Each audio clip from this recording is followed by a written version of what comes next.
చాలా ఘోరంగా నియంత కంటే ఎక్కువ ఘోరంగా పరిపాలన చేస్తుండు రేవంత్ రెడ్డి. ఇది మంచిది కాదు. నువ్వు దమ్ముంటే 2 లక్షల ఉద్యోగాలు ఇస్తాను ఇయ్యి నువ్వు మళ్ళీ నిరుద్యోగులని మంచిగా నువ్వు 2 లక్షల ఉద్యోగాలు ఇచ్చిననుకో నిన్ను మంచిగా మళ్ళీ 5 సంవత్సరాలు మళ్ళీ నిన్ను దేవుడు అని కొలుస్తారు. కానీ నువ్వు ఉద్యోగాలు ఇవ్వకుండా మెగా డిఎస్ చేస్తాను, 25,000తో పోస్టులు వేస్తాను, మెగా డిఎస్ వేయలేదు, మళ్ళీ గ్రూప్ 2 గ్రూప్ 1 పోస్టులు వేస్తాను, ఏం వేయలేదు.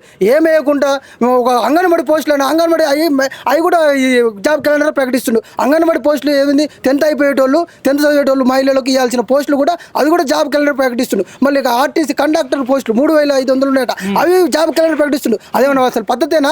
వాటికి ఏమన్నా మేము ప్రిపేర్ అవుతామా? మేము ఏమింది డిగ్రీలు పీజీలు పిహెచ్డీలు చేసి మేము ఇక్కడ కూర్చొని మాకు ఉద్యోగాలు లేక 30-35 సంవత్సరాలు ఉన్న వీకులు మా పెళ్ళిళ్ళు చేసుకోవడం ముదిరిపోయిన బెండకాయలని ఆయనే అన్నాడు. 60,000 పోస్టులు ఇచ్చిన ఏదో పొనగాలు లేక ఎంపీ ఎలక్షన్ల కోసం నేను అన్ని ఎంపీ ఎలక్షన్లో గెలవాలని రాహుల్ గాంధీని పీఎం చేయాలని కళ్ళగన్నాడు. కానీ 60,000 ఉద్యోగాలు ఏదో ఎంపీ ఎలక్షన్ల కోసం సూప్ టాప్ చేసి ఇక్కడ ఆర్ట్స్ కాలేజ్ ముందర 2 సార్లు మీటింగ్లు పెట్టించుండు, పండగ చేసుకుండు సంవత్సర పాలన బాగుందని. మరి ఇప్పుడు మళ్ళీ పండగ చేసి ఇప్పుడు మళ్ళీ 1 సంవత్సరం వస్తుంది. మరి ఇప్పుడు ఎందుకు పండగ చేసుకోలేదు? 2 సంవత్సరాలు అయింది, ఎందుకు చేయలేదు? అసలు నిరుద్యోగులు చాలా వ్యతిరేకత ఉండరు.